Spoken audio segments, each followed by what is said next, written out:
भूतिया हमसफर। अजय अपने माता पिता और बहन रीना के साथ पटियापुर गांव में रहता था। लेकिन आज वे शहर जा रहे थे क्योंकि वहां एक सामूहिक विवाह समारोह हो रहा था। अजय की शादी नेहा से तय हुई थी और पूरे परिवार में खुशी का माहौल था। रामलीला मैदान में 150 जोड़ों की शादी हो रही थी। अजय और नेहा भी मंच पर बैठे थे। लेकिन तभी नेहा की नज़र एक पुरानी उजड़ी हुई हवेली पर पड़ी। वह देखो, कितनी डरावनी जगह है, यहाँ कोई रहता भी होगा। नेहा ने अजय से कहा। अरे छोड़ो, अपनी शादी पर ध्यान दो, अजय ने हंसकर जवाब दिया। थोड़ी देर में विवाह संपन्न हो गया। लेकिन जैसे ही वर वधू को आशीर्वाद दिया जाने लगा, एक दुल्हन अचानक जोर जोर से चिल्लाने लगी और दौड़ पड़ी। फिर एक एक करके कई दुल्हनें उठी और अफरा तफरी मच गई। अजय ने नेहा का हाथ कसकर पकड़ लिया। पिताजी, माँ, जल्दी यहाँ से निकलिए। किसी तरह वे भीड़ से बाहर निकले और अपने गांव लौट आए। लेकिन जब अजय ने सुहागरात के कमरे में जाकर नेहा का घूंघट उठाया तो वह नेहा नहीं थी। ये कौन है? लड़की कांपते हुए बोली। मेरा नाम कविता है, मुझे नहीं पता मैं यहाँ कैसे आ गई। लेकिन नेहा कहाँ है? मुझे नहीं पता, भागदौड़ में सब बिखर गए थे, कविता रोने लगी।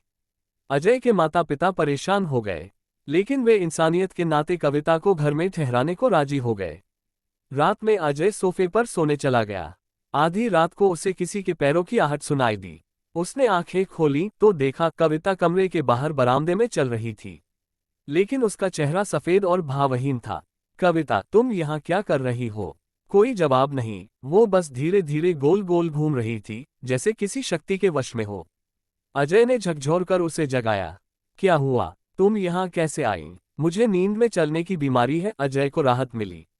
लेकिन सुबह होते ही एक और रहस्यमयी घटना हुई। कविता किचन में नाश्ता बना रही थी। अरे, तुम बाहर कैसे आए? मैंने रात में तुम्हारा दरवाजा बाहर से बंद किया था। कविता मुस्कुराए। आपने ही तो खोला था। अजय के रोंगटे खड़े हो गए। मैंने तो नहीं खोला। अगले दिन पुलिस ने सीसीटीवी फुटेज दिखाया। उसमें अजय और नेहा भीड़ से बचते हुए भाग रहे थे।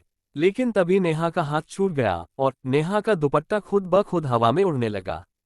अजय के हाथ में किसी का हाथ था, लेकिन कैमरे में कोई नजर नहीं आ रहा था। यह क्या है? क्या मैंने किसी भूत का हाथ पकड़ रखा था?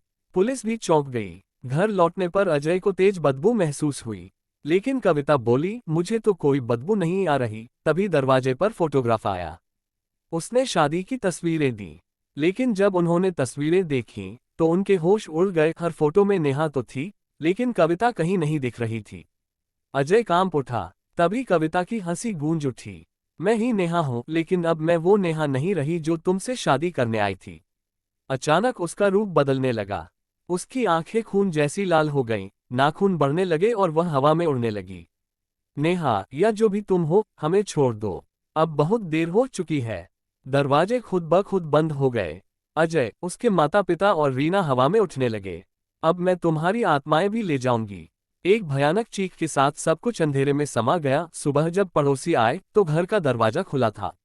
अंदर कोई नहीं था, बस फर्श पर खून से लिखा था, वो लौटेगी अगली शादी में।